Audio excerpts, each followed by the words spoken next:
देखिए बच्चे यहाँ पे 12th class chemistry chapter chemical kinetics continued topic molecularity. क्या टॉपिक है?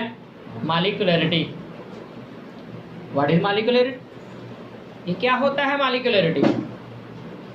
Number of reactant molecules taken in a reaction. एक रिएक्शन में total number of reactant molecules कितने हैं उसको क्या बोलते हैं? Molecularity. Total number of reactant molecules taken in a reaction is said to be molecularity. Example, एक रिएक्शन है, A gives rise to products. Number of reactant molecules कितने हैं? 1। तो मॉलिक्यूलरिटी कितनी होगी इस रिएक्शन की? 1। कोई doubt? Next reaction, A plus B gives rise to products. A plus B gives rise to products. Number of reactant molecules कितने हैं? 2। तो मॉलिक्यूलरिटी कितनी होगी? अगर इस तरह से रिएक्शन है 3 time A plus 4 time B gives rise to products. A के नंबर ऑफ मोल्स कितने हैं? 3। B के नंबर ऑफ मोल्स कितने हैं? 4। टोटल नंबर ऑफ मोल्स कितने हैं? 7। तो इस रिएक्शन की मॉलिक्यूलरिटी कितनी होगी? 7। Molecularity may be defined as total number of reactant molecules taken in a reaction. Molecularity may be defined as total number of reactant molecules taken in a reaction. It is a theoretical concept. The value of molecularity can never be 0. बच्चे, अगर molecularity की value 0 होगी, it means there is no reactant molecule. Is it reaction possible without reactant molecules? Molecularity can never be 0. Molecularity may be defined as the total number of reactant molecules taken in a reaction. It is a theoretical concept. Simple counting the number of reactant molecules involved in a reaction. Molecularity can never be 0. Without clear molecularity.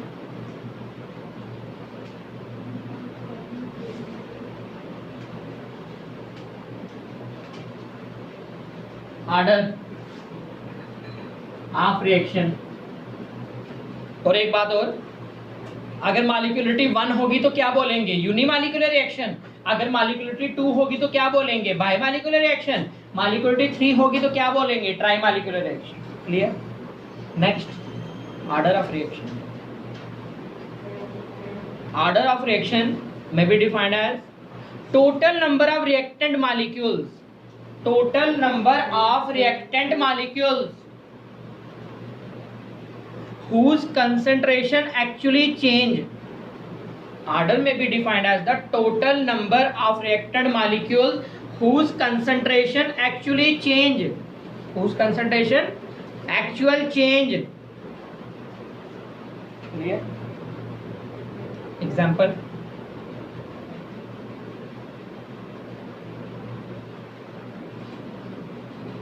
एक तरफ हम क्या ले रहे हैं? Water. Container है, गिलास है, उसमें क्या फिल किया हुआ है? Water.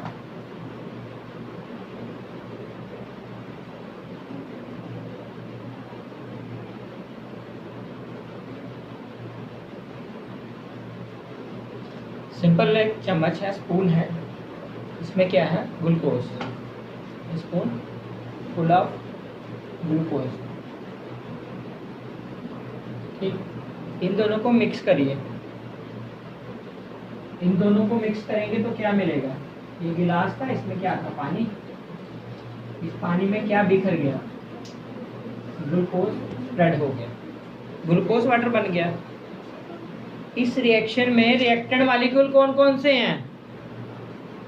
First one water, second one glucose. इस रिएक्शन में रिएक्टेंट मॉलिक्यूल कौन कौन से हैं? First one water, second one glucose. Molecularity कितनी है इस रिएक्शन की? 2। इस रिएक्शन की मॉलिक्यूलरिटी कितनी है? 2। इन दोनों को मिक्स करेंगे तो क्या मिलेगा? Glucose water. इन दोनों को मिक्स करेंगे तो क्या मिलेगा? ग्लूकोज वाटर, वाटर एक्सेस में है। पहले भी बिफोर रिएक्शन वाटर कितना था, 1 गिलास। आफ्टर रिएक्शन वाटर कितना है, 1 गिलास।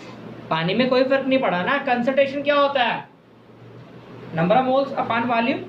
अगर हम यहाँ पे यूनिट वॉल्यूम लेंगे या वहां पे यूनिट वॉल्यूम लेंगे तो नंबर ऑफ वाटर मॉलिक्यूल तो सेम ही होंगे ना। अगर हम यहाँ पे एक पर्टिकुलर यूनिट वॉल्यूम ले रहे हैं, वहां पे भी एक पर्टिकुलर यूनिट वॉल्यूम ले रहे हैं, तो नंबर ऑफ वाटर मॉलिक्यूल्स में कोई डिफरेंस होगा क्या, number of water molecules per unit volume same रहा ना। लेकिन ग्लूकोज पहले 1 चम्मच में लिमिटेड था, अब वही ग्लूकोज क्या हो गया, पूरे के पूरे गिलास में स्प्रेड हो गया ना। अब वही ग्लूकोज पूरे के पूरे गिलास में क्या हो गया, स्प्रेड हो गया पूरे गिलास में। अगर यहाँ पे हम यूनिट वॉल्यूम लेंगे तो ग्लूकोज के मॉलिक्यूल्स कितने हैं, 100%। अगर हम वहां पे यूनिट वॉल्यूम लेंगे तो क्या ग्लूकोज 100% है, वहां तो 20-30% होगा ना ग्लूकोज, क्योंकि वो पूरे गिलास में स्प्रेड हो गया। बच्चे यहाँ पे हमें गिलास ले रहे हैं पानी से भरा हुआ, यहाँ पे हम 1 चम्मच ले रहे हैं ग्लूकोज से भरा हुआ, इन दोनों को मिक्स किया तो हमें क्या मिल गया, ग्लूकोज वाटर मिल गया। इस रिएक्शन में रिएक्टेंट मॉलिक्यूल्स कितने हैं, 1 वाटर है 1 ग्लूकोज है। इस रिएक्शन में रिएक्टेंट मॉलिक्यूल्स कितने हैं, 1 वाटर है और 1 ग्लूकोज है, 2 चीजें हैं। तो मॉलिक्यूलरिटी कितनी हुई इस रिएक्शन की, 2। लेकिन ऑर्डर की बात करिए, इस रिएक्शन का ऑर्डर कितना है, 1। मॉलिक्यूलरिटी 2 है बट ऑर्डर कितना है, 1। क्यों, पानी पहले एक गिलास था, पानी भी अभी भी एक गिलास है, पानी की कंसंट्रेशन में कोई खास चेंज नहीं हुआ। लेकिन जो ग्लूकोज है वो सिंपल 1 चम्मच में लिमिटेड था, अब वो ग्लूकोज पूरे के पूरे गिलास में स्प्रेड हो गया, तो ग्लूकोज की कंसंट्रेशन पूरी तरह से चेंज होगी ना। जो ग्लूकोज की कंसंट्रेशन है वो पूरी तरह से चेंज हो गई।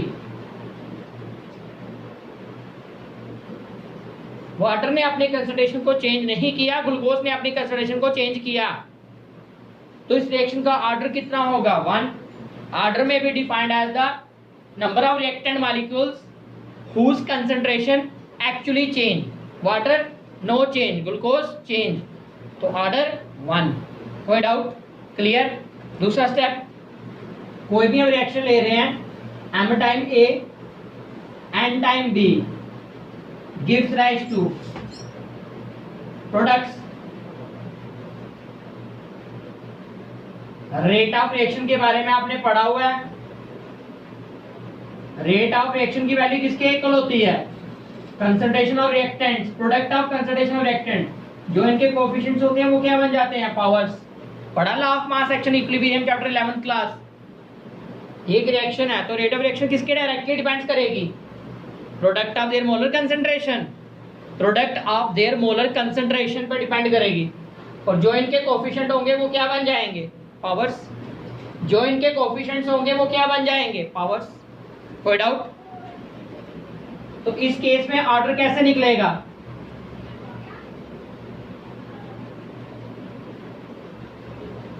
इस केस में ऑर्डर की वैल्यू क्या आएगी,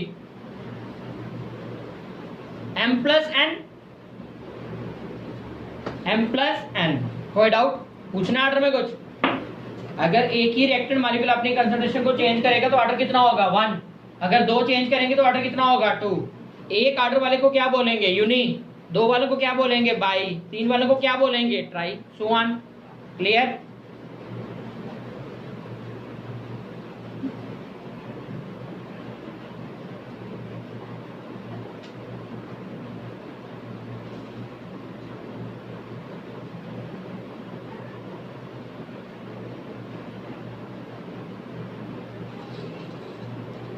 expression, next topic, important topic, expression for rate constant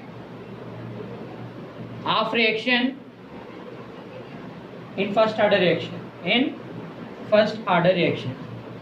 expression for rate constant of first order reaction. ध्यान दीजिए, सिंपल हम एक रिएक्शन कंसीडर कर रहे हैं, ए क्या दे रहा है, products, A will give rise to product. तो फर्स्ट ऑर्डर रिएक्शन है ना, ये एक ही रिएक्टेंट मॉलिक्यूल है तो फर्स्ट ऑर्डर रिएक्शन के एग्जांपल ले रहे हैं। ध्यान दीजिए, जब टाइम 0 है, इनिशियल कंसंट्रेशन कितनी है, ए। अभी प्रोडक्ट्स नहीं बने, अभी प्रोडक्ट्स नहीं बने। आफ्टर सम टाइम टी, कुछ टाइम गुजरने के बाद प्रोडक्ट्स कितने बन गए x, तो रिएक्टेंट्स कितने बचेंगे a minus x। अच्छा, consider general reaction A will give rise to products, initial condition, time कितना है 0, रिएक्टेंट्स कितने हैं A। अभी कुछ भी प्रोडक्ट फॉर्मेशन नहीं हुई, after some time product formation कितनी हो गई x, तो रिएक्टेंट्स की कंसंट्रेशन कितनी बचेगी a माइनस एक्स। कोई doubt? Rate of reaction directly depends upon the concentration की power n। Rate of reaction directly proportional to the concentration की पावर n। ये पढ़ा आपने पहले भी। तो रेट ऑफ रिएक्शन किसके डायरेक्टली डिपेंड करता है बच्चे? रेट ऑफ रिएक्शन को किससे रिप्रेजेंट करते हैं? dx अपॉन dt, पता ना rate of reaction dx upon dt। ऊपर क्या है कंसंट्रेशन, नीचे क्या है time. dx upon dt rate of change of concentration of reactant और product with respect to time. किसके डायरेक्टली डिपेंड करेगा? कंसंट्रेशन। कंसंट्रेशन कितनी है रिएक्टेंट्स की, देखा आपने? रिएक्टेंट्स की कंसंट्रेशन कितनी है यहाँ पे? n क्या ऑर्डर, कौन सा ऑर्डर है रिएक्शन का? रिएक्शन का ऑर्डर क्या है? First order reaction. प्रोपोर्शनलिटी के साइन को खत्म करिए, इक्वलिटी का साइन लगाइए तो क्या लगेगा? के। ये के क्या है? Constant of proportionality which is called rate constant. के क्या रिप्रेजेंट कर रहा है? Constant of proportionality which is called rate constant. dx upon a minus x के इंटू डी टी। बच्चे x वाली टर्म्स को इधर शिफ्ट किया, dt को ऊपर शिफ्ट किया, कर सकते हैं? x वाली टर्म को इधर शिफ्ट कर दिया, dt को ऊपर शिफ्ट कर दिया। कोई doubt?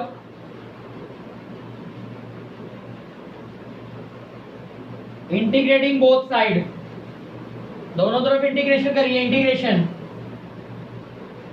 Integration of dx upon a minus x. यहां पे क्या आएगा? Integration of k into D T. Integration आपने पढ़ी है, ये वाला फॉर्मूला पढ़ा सभी ने। इंटीग्रेशन ऑफ 1/x, 1/x की इंटीग्रेशन क्या होती है? log of x। जो x है उसकी डिफरेंशिएशन दोबारा करनी होती है डिनोमिनेटर में, because integration and differentiation are reciprocal to each other. पता है formula? Integration of 1/x dx का फार्मूला क्या होता है? log of x। क्या फार्मूला है इसका? log of x। और जो x है उसकी डिफरेंशिएशन दोबारा करनी होती है। यहाँ पे log की जगह हम क्या लिखेंगे? Natural log, L of n। पता ना L of n natural log. इसको नॉर्मल लॉग में कन्वर्ट करना तो किससे मल्टीप्लाई किया जाता है? 2.303 से। मालूम है बात? सिंपल x की difference with respect to x क्या होती है? 1। अगर x की जगह कुछ और होगा तो करेंगे। तो ध्यान दीजिए नेक्स्ट स्टेप, 1/x। x की जगह क्या है यहाँ पे बच्चे? x की जगह क्या है यहाँ पे? a minus x. तो क्या लिखेंगे हम यहाँ पे? नेचुरल लॉग x अपान में क्या आएगा? d upon D x of a minus x. बच्चे 1/x की इंटीग्रेशन क्या होती है? log of x। और x की डिफरेंशिएशन दोबारा करनी है ना डिनोमिनेटर में। उस तरफ क्या चल रहा है? k constant taken outside, integration of dt। Natural log a minus x upon differentiation करिए अलग अलग। a कांस्टेंट, कांस्टेंट की difference with respect to x क्या हो जाएगी? 0। x की विद रिस्पेक्ट टू x क्या हो जाएगी? 1। पता ना कांस्टेंट की difference with respect to x क्या होती है? 0। पढ़ा 11th में। x की विद रिस्पेक्ट टू x क्या होगी? 1। इधर क्या चल रहा है? k इंटीग्रेशन ऑफ dt क्या होगा? t, साथ में क्या लगेगा? Integration constant c। पता ना इंटीग्रेशन खत्म करो तो c लगता है। 0 माइनस 1 कितना हो जाएगा? -1। माइनस को ऊपर शिफ्ट कर दीजिए, minus natural log a minus x equals to k t plus c. ये आ गई मेन इक्वेशन, इक्वेशन फर्स्ट। कुछ ना कुछ? Apply boundary conditions. Boundary conditions apply करिए। बाउंड्री कंडीशन क्या कहती है? जब टाइम 0 था तो प्रोडक्ट किसके इक्वल थे? 0। बच्चे स्टार्टिंग कंडीशन में जब टाइम 0 था प्रोडक्ट किसके इक्वल थे? 0।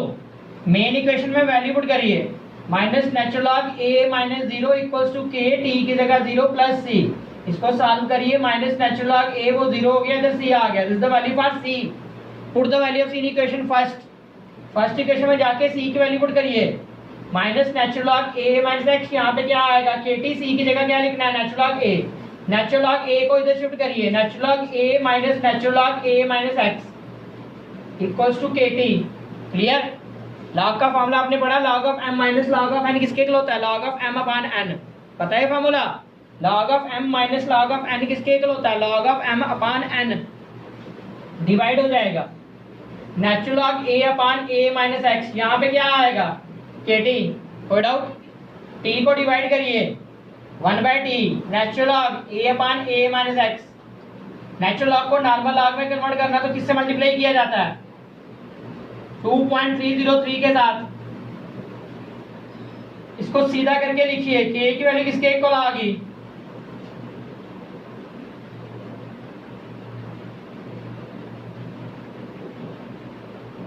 This is the value for k. K means rate constant. This is the required expression for rate constant in case of first order reaction. Repeat, first order reaction is that reaction in which only one reactant molecule change its concentration. Consider a general reaction. A will give rise to products in when t equals to 0, concentration of reactant is A, product 0. After some time t, product formation is x and reactant remaining A minus x. Rate of reaction directly proportional to concentration की power n according to law of mass action. Rate of reaction represented by dx upon dt. Proportionality का sign concentration A minus x, n की जगह 1 first order reaction, proportionality के sign को खत्म करके equality का sign लगाइए, क्या लगेगा? k, यहाँ पे क्या आएगा? A minus x, ax को इधर किया, dt को इधर किया, integrating both side, formula integration का 1/x, मालूम है formula? log of x, ln means natural log, x की डिफरेंशिएशन दोबारा की जाती है डिनोमिनेटर में, बिकॉज इंटीग्रेशन और differentiation are reciprocal to each other. x की डिफरेंशिएशन दोबारा करिए, d upon dx of a, d upon dx of x, a constant, constant की differentiation with respect to x क्या होगी? 0, x की differentiation with respect to x क्या होगी? 1, 0 minus 1 क्या हो जाएगा? -1, माइनस को ऊपर शिफ्ट करिए, apply boundary conditions, initial conditions, जब टाइम की वैल्यू 0 है तो x की वैल्यू क्या होगी? 0, x की जगह 0, टाइम की जगह 0, natural log a equal to c आ गया, c की वैल्यू पुट करिए, इसको इधर शिफ्ट किया, log of m minus log of n का फॉर्मूला पता है? m/n, log में अगर माइनस हो तो क्या हो जाता है? डिवाइड, नेचुरल लॉग t को डिवाइड किया, नेचुरल लॉग को नॉर्मल लॉग में सीधा करके लिखा, कुछ ना कुछ करना। Repeat, this is the required expression for rate constant in case of first order reaction. इसके साथ आ जाता है बच्चे HLP। ये HLP क्या है? What is HLP? क्या होता है HLP? हाफ लाइफ पीरियड, आधी जिंदगी खत्म। Half life period may be defined as that time during which half of the reaction gets completed, half of the reactant gets consumed, half of the reactant gets converted into products। समझ आ गया HLP क्या होता है? Half life period may be defined as that time during which half of the reaction gets completed, half of the reactant gets converted into products, half of the reactants may consumed। Half life period पे time को किससे denote करेंगे? t1/2 या t0.5, और half life period आने पे जो reacted product है वो किसके इक्वल हो जाएंगे? हाफ द रिएक्टेंट्स, a क्या है रिएक्टेंट्स, x क्या है प्रोडक्ट। हाफ लाइफ पीरियड आने पे प्रोडक्ट्स किसके इक्वल हो जाएंगे? Half reactants. मेन इक्वेशन अभी आपने पढ़ी हुई नो, k की वैल्यू क्या होती है? 2.303 upon t log of a upon a minus x। हमें टाइम निकालना, t को ऊपर शिफ्ट करिए, 2.303 upon k log of a upon a minus x। Apply the conditions, conditions apply करिए, हाफ लाइफ पीरियड वाली कंडीशन अप्लाई करिए, time की जगह क्या पुट करेंगे? t1/2। हाफ लाइफ पीरियड आने पे जो प्रोडक्ट की कंसंट्रेशन है वो किसके इक्वल हो जाएगी? a/2। हाफ लाइफ पीरियड आने पे प्रोडक्ट की कंसंट्रेशन किसके इक्वल हो जाएगी? a/2। Next step, t half equals to 2.303 upon k log of a minus a/2 करेंगे तो क्या आएगा? a/2। इसको सॉल्व किया 1 माइनस 1/2, ये a और a क्या हो जाएगा? जो 2 डिनोमिनेटर के डिनोमिनेटर वो कहाँ शिफ्ट हो जाएगा? न्यूमरेटर में। तो ये क्या बनेगा? t half equal to 2.303 upon k log of 2। log of 2 की वैल्यू होती है, पुट करिए, log ऑफ 2 की वैल्यू क्या होती है? 0.3010। लॉग टेबल से वैल्यू आप याद रखिए, इसको मल्टीप्लाई करेंगे 0.693 अपॉन k। इसकी वैल्यू है हाफ लाइफ पीरियड की, तो हाफ लाइफ पीरियड किसके इक्वल आ गया? 0.693 अपॉन k। 0.693 क्या है? कांस्टेंट, के क्या है कांस्टेंट, ये दोनों कांस्टेंट है, तो half life period time period is independent of concentration. बच्चे ये भी कांस्टेंट, ये भी कांस्टेंट, कांस्टेंट वैल्यू है ना ये। क्या ये कंसंट्रेशन पर डिपेंड कर रहा है रिएक्टेंट या प्रोडक्ट्स की? क्या इसमें ए और एक्स है? तो याद रखिएगा half life period in case of first order reaction is independent of concentration, is independent of concentration. अगर क्वेश्चन आता है एग्जाम में show half life period is independent of concentration, तो ये डिराइव करके बताना है और नीचे लिखना है is constant but is independent of, it does not depend upon the concentrations. कोई डाउट? तो सिंपल HLP क्या होता है? Half life period that time during which half of the reaction gets completed. Half life period में T को किससे denote करते हैं? T 1/2 के साथ। हाफ लाइफ पीरियड में प्रोडक्ट की कंसंट्रेशन किसके इक्वल हो जाएगी? A/2। ये फॉर्मूला आपको पढ़ा दिया, T को ऊपर K को नीचे, वैल्यू पुट कर दी, A - A/2 A/2, A cancel 2 ऊपर, ये log 2 की वैल्यू है मल्टीप्लाई किया। रनर वेट क्लियर है? Thank you students.